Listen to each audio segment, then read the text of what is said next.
আলাস্কায় রুশ president Vladimir Putin ও মার্কিন president Donald ট্রাম্পের হাই ভোল্টেজ বৈঠক নিয়ে সরব বিশ্বের প্রায় সব গণমাধ্যম। ফরাসি এক গণমাধ্যম একে আন্তর্জাতিক মঞ্চে পুতিনের সুপরিকল্পিত প্রত্যাবর্তন বললেও ইউক্রেনের গণমাধ্যমে গুরুত্ব দেওয়া হয়েছে কোনো চুক্তি না হওয়া এবং রাশিয়াকে নিষেধাজ্ঞা না দেওয়ার বিষয়টি। তবে রুশ গণমাধ্যমে দুই নেতার বৈঠকটিকে খুবই সাধারণভাবে উপস্থাপন করা হয়েছে।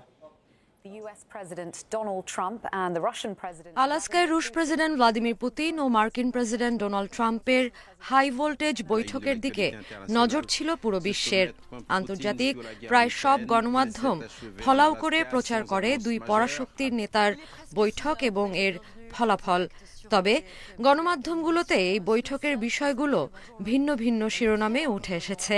আলাস্কা বৈঠক আন্তর্জাতিক মঞ্চে ভ্লাদিমির পুতিনের অত্যন্ত সুপরিকল্পিত প্রত্যাবর্তন বলে উল্লেখ করেছে ফরাসি গণমাধ্যম BFM TV।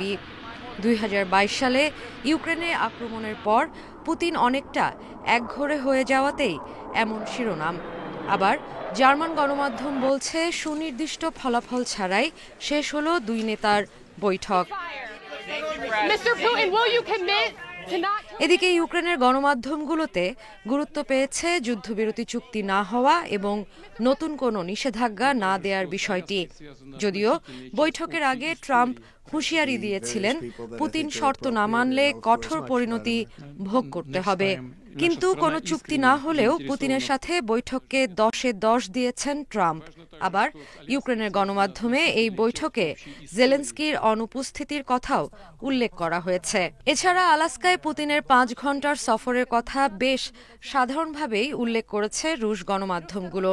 এই বৈঠককে ঐতিহাসিক উল্লেখ করে রাশিয়ার বিরুদ্ধে নতুন কোনো নিষেধাজ্ঞা না দেওয়ার বিষয়টি বলা হয়েছে সংবাদ মাধ্যমগুলোতে।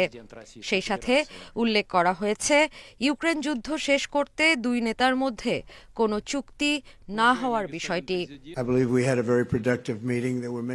Sadia Afrin, independent news.